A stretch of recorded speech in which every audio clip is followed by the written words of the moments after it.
half angle formulas. We have an example on here. On this first slide here are the half angle formulas. They are on your gold sheet, so you don't need to write these down unless you want to in your notes. So here's what we give you. We give you a right triangle with two sides. And we want you to find the exact value of the cosine of x over 2, so 1/2, the sine of x over 2, the cosecant of x over 2, and the tangent of x over 2. So here is our angle x. This represents side opposite. This is side adjacent. This is side hypotenuse to that angle. What we first want to do in order to go out and find any trig function values besides tangent, we need to find the side hypotenuse. So we're going to use the Pythagorean theorem, a squared plus b squared equals c squared. Remember, c is always your hypotenuse. So 3 squared plus 4 squared equals c squared. So 3 times 3 is 9, 4 times 4 is 16. Add those two numbers together, and then square root it,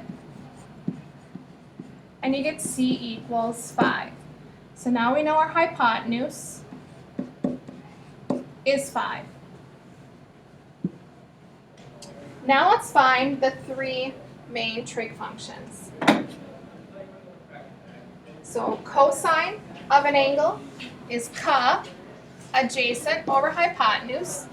So our adjacent is 4, and our hypotenuse is 5.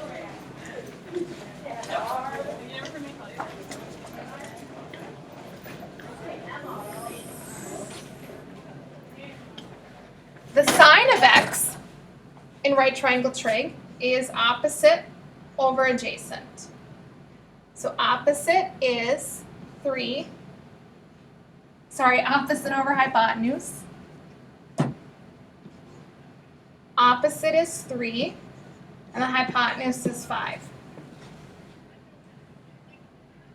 All right, so now let's go ahead and find the half angle for the cosine of x over 2. So we want to choose the appropriate formula. So here's our formula. We can't have a negative for this value, so we say the square root of 1 plus the cosine of x over 2. Now we know the cosine of x is 4/5, so we're going to go ahead and substitute that in right underneath there. So 1 plus, and we're going to replace that cosine of x with 4/5. Now the rest of this problem is just simplify all the way down as you can. So fractions come into play a lot. I'm going to go ahead and change that 5/5 from the 1 so that I can combine those two fractions together in the numerator. 5/5 plus 4/5 is 9/5. Now we have 9/5. I'm going to change this to multiplication. Flip that 2 to 1/2. Multiply across. 5 times 2 is 10. And I can split up the 9, split up the 10. Square root of 9 is 3. Square root of 10. All right, we get to that place. Can we leave the answer like that? Nope, we have to rationalize it. So I don't think these problems are hard. They just take time on lots of simplifying with fractions, with rationalizing. So the cosine of x over 2 is 3 squareds of 10 over 10, the exact value. All right, let's head down and do another one. So now we want the sine of x over 2. So we're going to choose this formula right here up on the top.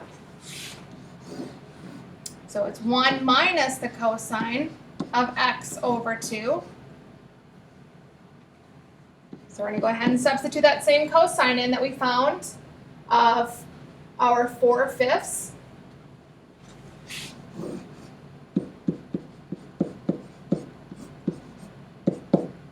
Now we change that 1 to 5/5 minus 4/5 over 2.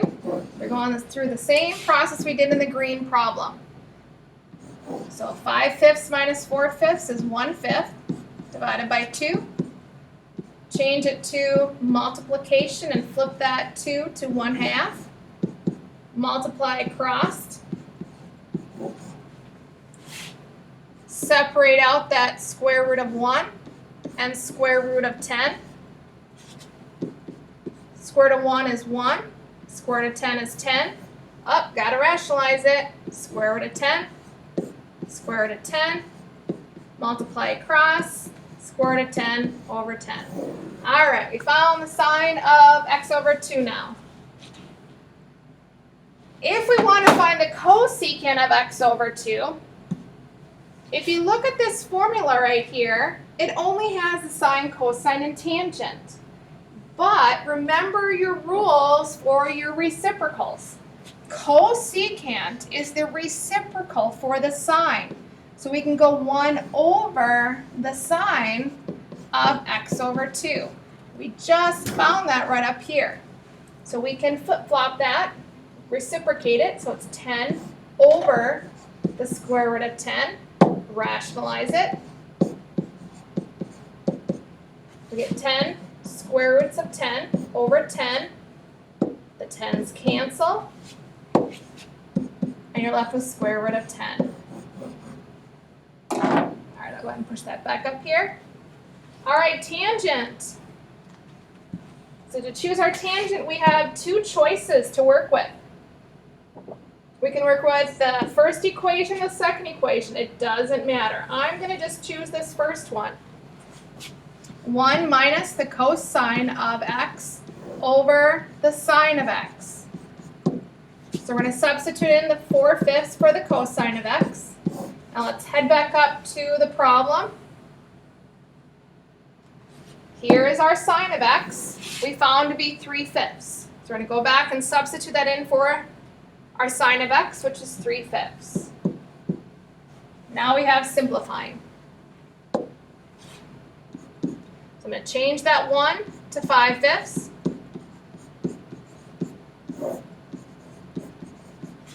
5/5 minus 4/5 is 1/5. Now we have fraction over fraction. Change it to multiplication. Flip the fraction in the denominator, reciprocating it. The 5's cancel. Multiply across, and we get 1/3. So the exact value for the tangent of x over 2, the half angle, is 1/3.